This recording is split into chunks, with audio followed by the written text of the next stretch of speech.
Hello everyone, this is Zero Nightshade, giving you a review for Sonic Unleashed for the PS3 and Xbox 360.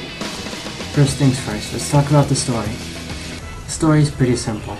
Dark Eggman tricks Sonic into becoming Super Sonic, instills his power and harnesses it to break apart the planet and release an ancient being called Dark Gaia.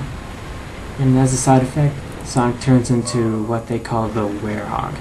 Yeah, it's a stupid name, I know. And whenever it's nighttime, he turns into that.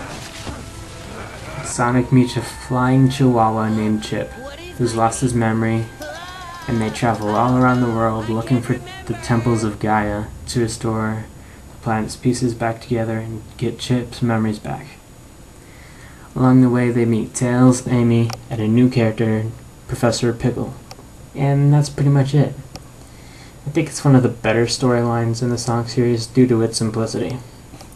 Although, personally, I prefer Chaos over Dark Gaia. Next, let's talk about the graphics. The game is beautiful, in both the cinematics and the actual gameplay. The cutscenes, especially in the beginning and the ending of the game, are amazing looking.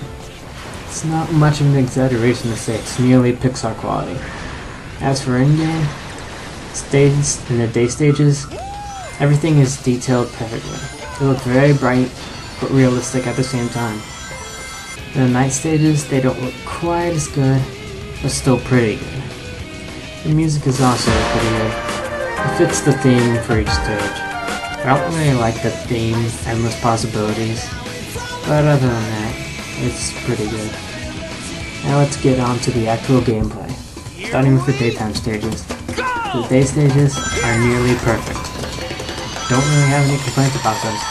It's how Sonic should be. Extremely fast-paced, on-rails running sections coupled with some intricate platforming sections.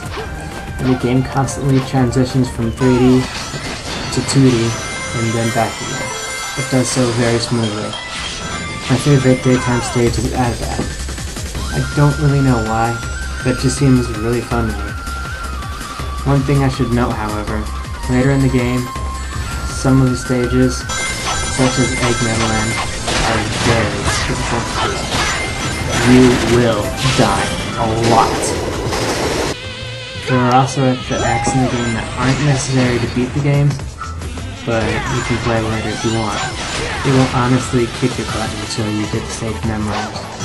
And I like that.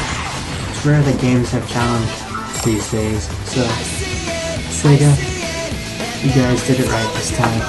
You really did. However, the daytime stages aren't the only thing in the game. You will also play through nighttime stages as the Werehog, where the game trades its speed for beat-em-up style gameplay and more thought-out platforming and puzzles. All I've heard from the major websites like IGN and GameSpot is that these levels are so horrible! They ruined the whole game! You know what? No. The Werehog levels are actually made pretty well. They're nowhere near as fun as the daytime stages by any means, but they're not horrible. They seem to borrow from the beat-em-up gameplay from games such as God of War or Heavenly Sword, and platforming elements from games like Prince of Persia: The Sands of Time. There are several combos you can pull off, which are unlocked by using experience points that you get by defeating enemies. Some of them are hard to pull off, however, and it makes this part of the game more of a button masher than anything. Although later in the game, if you have high enough stats, you can do a special move where you hold down triangle on the PS3 or Y on the Xbox 360, and you can take out most enemies in a single hit, which is very useful. The game lags a bit when there are a lot of enemies on screen, but it shouldn't hinder the gameplay any. So the Werehog stages, not as good as day, but not horrible. And it is a somewhat enjoyable experience. At the end of each stage is a boss, where you're usually fighting Eggman in Sonic levels, or one of Dark Gaia's monsters in the Werehog levels. They feel big and epic in both of these. In the day bosses, you pretty much run around on a set track until you get the chance to attack. And in the night bosses, you have to figure out the boss's weakness and attack it that way. They're pretty fun, not spoiling anything, but in the final boss, it's just awesome.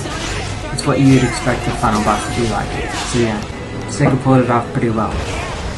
Also, between each stage is a hub world, which doesn't really serve much of a purpose. They're nice to look at, but the loading times in them make them a bit annoying. And with that, I'll go into the one major problem I have with this game. Freaking sun and moon medals. They're hidden in every stage and you have to find a certain number of them to get into each new area. And they're just a pain to find. When I first played this game, I had no idea I needed to find them.